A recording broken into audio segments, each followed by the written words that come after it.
ناک میں سے خون بہ رہا تھا، یہ ظاہر ہوتا، بعض اوقات ظاہر نہیں ہوتا، زبان سے برا طریقے سے بول دیتے ہیں یا کسی کو بدنام کر دیتے ہیں، تو اس طرح کی برائی کرتے ہیں، وہ بھی دل دکھاتے ہیں۔ تو اس طرح سے جو تکلیفیں دیتے ہیں وہ الگ الگ قسم کی رہتی، کسی پر آدمی صبر کرتا ہے، کسی پر صبر نہیں کر سکتا ہے۔ حضرت امام احمد بن حنبل رضی اللہ تعالیٰ عنہ، تو ان کے عقیدے کے اوپر ظالموں کو بڑا غصہ تھا کہ ان کا یہ عقیدہ غلط ہے معاذ اللہ، تو ان کو انہوں نے تکلیف دی تو کوڑے مارے، تو جب کوڑے مارے تب بھی انہوں نے صبر کیا۔ اس کے بعد پھر جو ہے بہت سے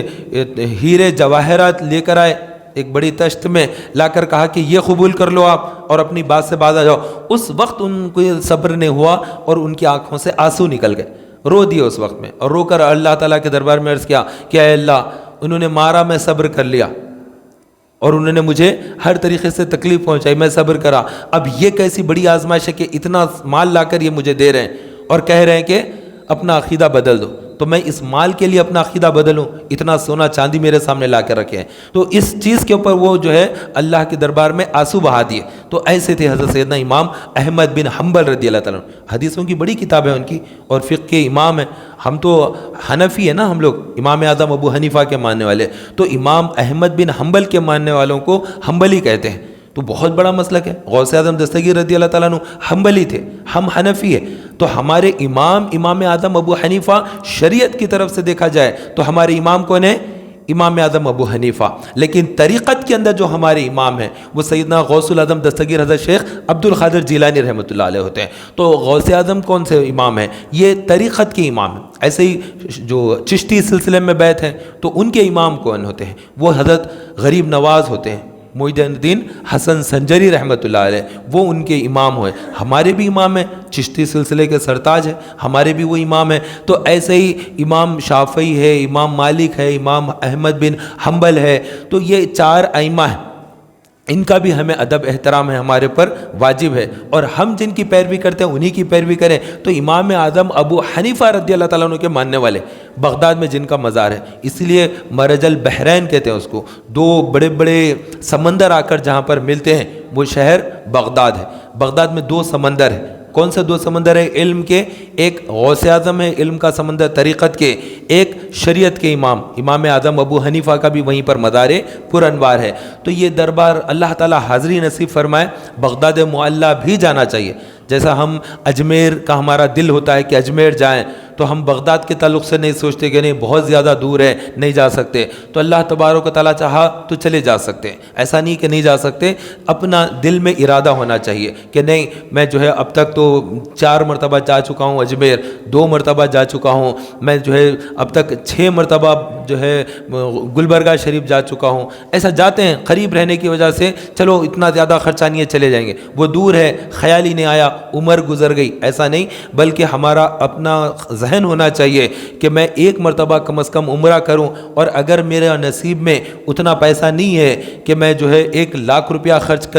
خرچ کر کے 15 دن کے لیے عمرہ اور مدینے کی حاضری ہو، تو میں ٹھیک ہے 15 دن نہیں جا سکتا ہوں تو 7 ڈیز چلے جاؤں گا، 8 دن کا بھی تو ویزا ملتا ہے، 8 دن میں ہی جاؤں گا، مدینے کی حاضری کر کے آؤں گا، روضہ رسول دیکھ کر آؤں گا، 4 دن تو مدینے میں رہوں گا، 3 دن عمرے میں کر لوں گا۔ اس طرح کی ہمت کر کے، حوصلہ کر کے عمرے کے لیے جانا چاہیے، تاکہ ہم جس کعبے کی طرف رخ کر کے سجدہ کرتے اس کو ہاتھ لگائیں، اس کے غلاف کو چومیں، حجر اسود کو چومیں، مقام ابراہیم پر دگانا پڑیں وہ جگہ پر۔ تو اور نہیں جا سکتے تو اس پر صبر کر لیں کہ بہت خواہش ہے، تڑپ ہے جانے کی دل میں، لیکن نصیب میں نہیں ہو رہا ہے، تو اس پر صبر کر لیں۔ تڑپ اور خواہش کے بعد اللہ تعالیٰ اس پر بھی زبردست اجر و ثواب عطا کرتا ہے کہ اس کی اتنی محبت ہے، مدینہ دیکھو، لیکن اس کو نہیں مل رہا ہے، اس کو مالی طور پر موقف نہیں بن رہا ہے کہ یہ جا پائے، تو اللہ تعالیٰ اجر و ثواب دینے والا ہے۔ اپنی آگ ٹھنڈی نہیں ہونا چاہیے، اپنی جو خواہش ہے، جو تڑپ ہے، اس میں کمی نہیں ہونا چاہیے۔ نہیں ہو سکتا، بے اسباتی کا عالم ہے،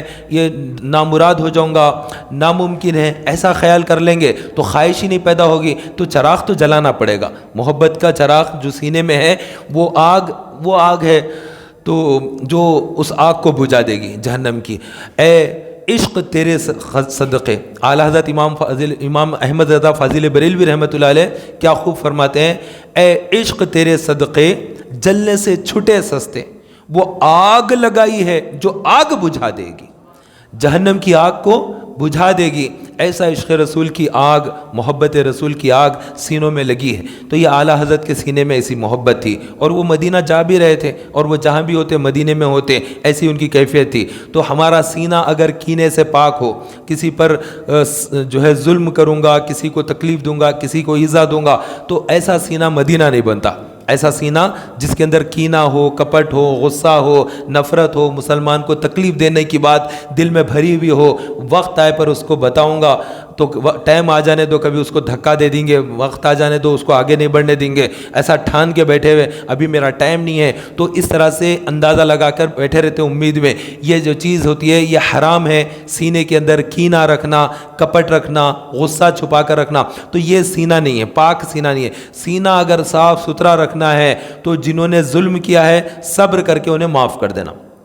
یہاں سے ہی صاف ہوتا ہے سینہ، کہ جن لوگوں نے بھی ہمیں تکلیف دی ہے، ایذا دی ہے، ان کے تعلق سے اب کسی نے تعریف کی ہے تو بے انتہا وہ لوگ پسند آ گئے کہ انہوں نے ہماری تعریف کی ہے، اور جنہوں نے ہمارے پر تنقید کر دی، مذمت کر دی، غلطی کے اوپر نشاندہی کر دی، آپ یہ غلطی کر دیے، تو مولانا کو آ گیا غصہ کہ ارے میرے بیان کے اوپر بول دیا، نعت خواں کو آ گیا غصہ کہ میں نعت کو ریپیٹ کر رہا تھا تو ہمیشہ وہی نعت پڑھتے بول کے آ گیا غصہ۔ ارے ہر بار وہی نعت پڑھتے اگر بولے تو آپ نعت نہیں سیکھ لو، دوسری نعت پڑھ لو، آپ اس پر غصہ کیوں کر رہے ہیں؟ مولانا اگر بول رہے ہیں بیان، ارے رٹا رٹا بیان ہے آپ کا، وہی یاد کر کے ہمیشہ سیم بیان کرتے، غصہ